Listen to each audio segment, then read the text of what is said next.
Welcome back. We're talking about a very serious issue that affects each and every one of us, and that is violence against women. And before we went to our break, spoke about the fact that we don't want gender boxes, and we need to allow people to express themselves for who they are. And I want Sue to tell us a little story that she mentioned to me before the interview. As I said, will make you stop and think. So, Sue, can you tell us about the pink snowsuit story? Sure. This is a small project that we just received funding for, and maybe I'll just make a distinction. So the Be the Peace project was a project of Second Story Women's Center. That project ended in 2015, and a group of us incorporated as an independent nonprofit, which is now called the Be the Peace Institute. So we are able to apply for funding independently, although we think of ourselves as a sister organization with Second Story and collaborate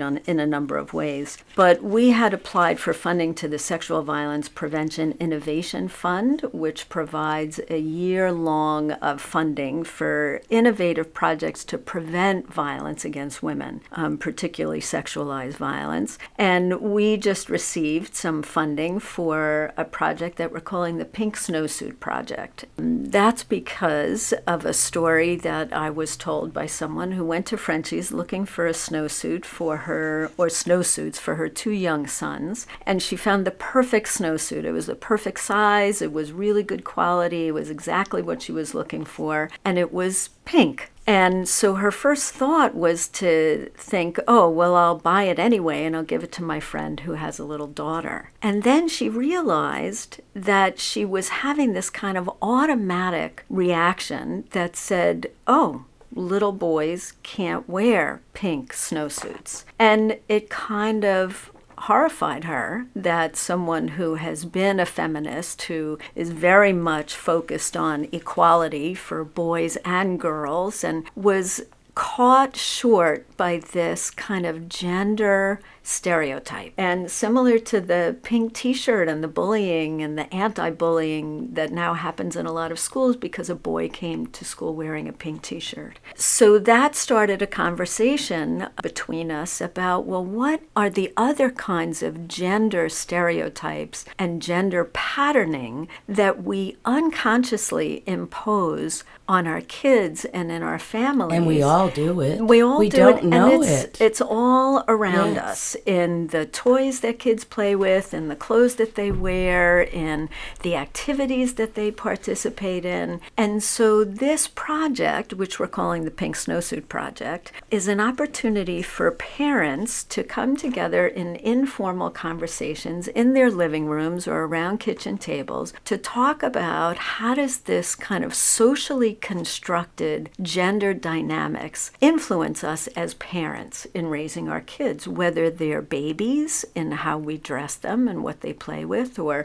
they're toddlers, or they're school-age children, or they're teenagers, where it becomes actually much more pronounced. And that's fascinating to take the time to have a discussion to look at how it really does affect our children and our society, because like I said, we've all do that every day, and it is carried on from generation to generation, and it's done subconsciously when you're picking out a color to paint your child's bedroom, you know, your little girl versus your little boy's bedroom. Yeah. I think that's really important to have a project of that nature, that you discuss it, because if we don't have opportunities to discuss this, we won't ever educate ourselves and be able to improve the way we think in society. So that's one fantastic project that's going to be exciting to see the results of. What other things? Talk about Be the Peace Institute now, because that is an incredible success story that you've been able to go from a grant program working with the Second Story Women's Center, and now you have the Be the Peace Institute. That's incredible. Talk to us about that, Sue. Well, I'm hoping it will be a success story. I know with your involvement, it will be.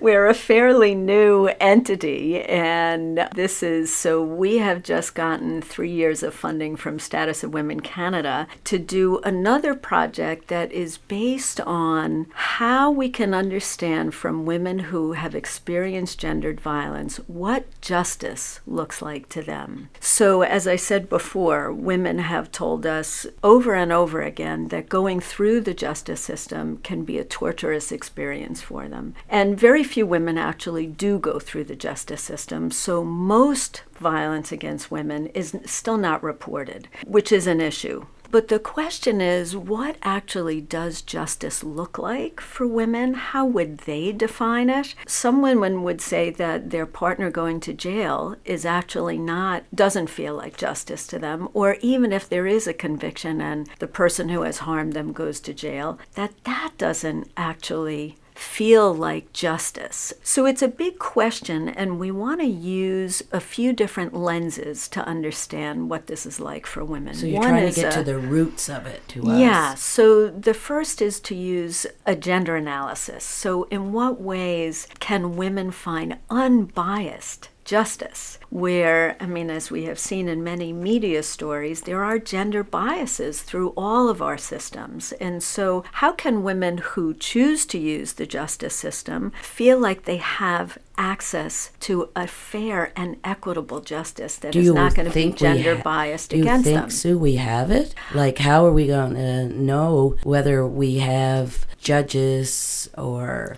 the justice system with the police system that it isn't there? How do you identify that there is that fair equality in our justice system? Well, it's a big question, Denise, but we want to make sure that we keep survivors at the center of this so that they can tell us whether they feel like they are being treated with humanity and dignity and agency and choice. Those are the key things that women want and deserve when they go through the justice system. And certainly in all the work we've done over the years, we have formed good relationships with policing partners and with other people who work in the justice system to try to understand the kind of unconscious biases that happen. And then, of course, we see it in the media that there is not an unbiased justice in many ways. And just recently, I don't even have to bring forward those stories were, because I know that most of our listeners will know what the stories have been recently. Yeah. And it also with how the laws are structured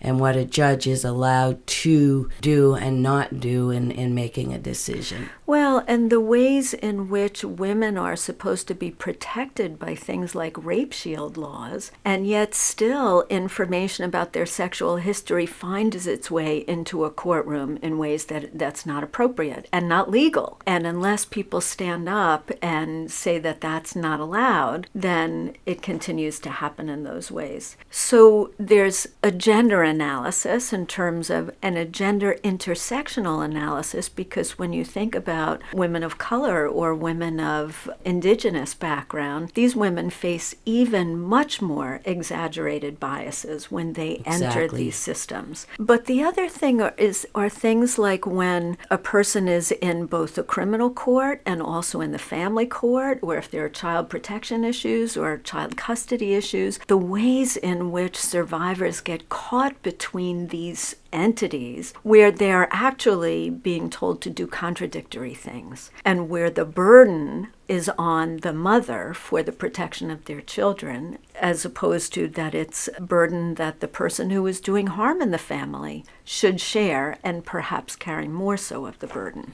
Do you think there needs to be not only restorative, because they say in Nova Scotia that we are way ahead in the restorative approaches in the justice system, and if we are, we shouldn't be seeing as many issues with respect to that bias? Well, we are seen to be leaders in restorative justice for youth in Nova Scotia, and that's just recently been expanded to include adults. But we also have a moratorium on using any restorative processes where there's gendered violence, and that moratorium has been in effect for 20 years. It's interesting to think 20 years later, has anything changed in terms of what we would need to do in order to use a restorative approach? So, because there are skill sets that are needed in order to use or offer a restorative response with gendered violence that's different than other kinds of crimes. If you don't have a good understanding about gendered violence and what that looks like and what the patterns are of that and the power imbalances and the ways it's related to structural and systemic oppression, then you could be a great restorative practitioner, but you could be putting a woman in danger by having her actually be in a room together with someone who has caused her a lot of harm. So knowledge sounds to me a key element here in how our lawyers are being taught, our lawyers become judges, how those that are in the police force, the medical field. It's huge. Any kind of first responders really need to understand more also about trauma and how it affects psychological, behavioral, neurobiological responses in the brain that make us respond to a person who has been affected by violence in a certain way. For instance, in the justice system may make a woman seem like she's not a credible witness because she can't get the details right in the right sequence and her story keeps changing, or she's quote unquote a little hysterical.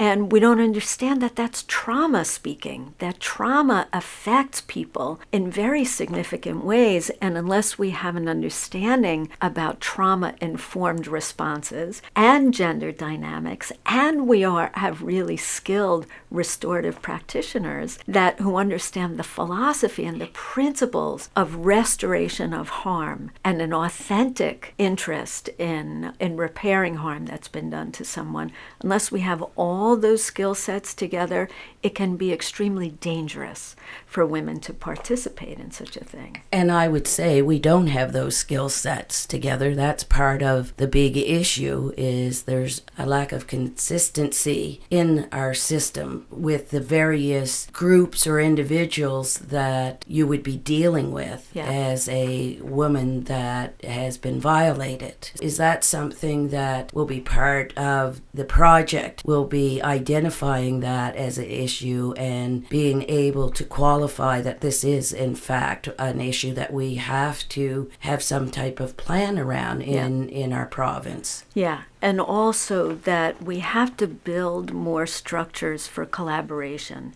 So one of the things that we're participating in with Second Story Women's Center is with our policing partners about the unfounded sexual assault cases, this big story that came out in the Globe and Mail. And in that, it's how can police and women's advocates work together to make sure that we are not unnecessarily dismissing situations where people working together could understand something more, rather than saying, oh, the woman wasn't telling the truth, or she was lying, or she's not a good witness, or any of the reasons why those cases would be dismissed, may have a lot more complexity to them. And if we can work together, if we can get service providers working together, if we can have something like the hub model that's currently going on here on the South Shore, where service providers get together to understand the intersections of the different sectors that they're coming from in order to best serve the person who is in front of you. So that's how do you one take of the all ways. these complexities and how do you put those together? You'll be doing a lot of interviewing, you'll be having a lot of discussions. How will you take that information and put it together in a format that you can be able to sell to the opinion leaders in our society and to legislators to say, this is what we need your support with, whether it's at a provincial or a federal government level? Well, it is a lot about gathering stakeholders. So identifying who are the people who have a stake in this, who are the people who have some decision-making capacity, capacity in this? How can we bring a lot of those people together, and along with survivors' voices, because very often we focus on service providers and we don't bring survivors into the conversation. So how can we all, from many different vantage points, understand what's going on and figure out ways that we actually can achieve justice? Where are the leverage points for change in our current systems, and what new or innovative ways can we think about? Because not every woman is going to go through the justice system. So even if we make changes in the justice system, there's still a whole cadre of people who are not finding justice. And the other really important part of it, and the use of a restorative lens for this, is how can we offer people who use violence, and it's not only women who are violated. As I said earlier, men also experience violence, but primarily we're talking about men's violence against women. And so how can men who use violence for a whole myriad of their own complex reasons have the opportunities to have services available to them so that they can change, so that they have the possibility of living lives as partners, as parents, as community members, as business leaders, without the use of violence. And that would be an integral part of the whole change. Yeah. Is that if you don't have those services and supports, the violence will just continue. Yeah. And that's probably been part of the issue why in our society over generations, because we haven't looked at that other very important piece of how do we provide services for those who are creating that violence. We only have a few minutes left. Why do you, Sue, think that this project that you're working on with Be the Peace Institute can make a difference? My hope is with people, and that, the systems that we all operate in are nothing if not the people who work in them. We create the systems, we abide by the systems, we create the rules and the policies and the decisions, and if we can get together in new ways to understand from many different vantage points how we are creating results none of us want, then perhaps there are ways that we can come together to change those systems. And ultimately, also another small part of this project is about amplifying women's leadership. So how is women's leadership distinct from men's leadership, and how can we amplify that, the empowerment of women and women's voices for systemic change? I would like to really thank you for coming today, Sue. We got the message out today. Be the Peace Institute. Thank you, Denise. This has been Denise Peterson-Rafuse with the Cove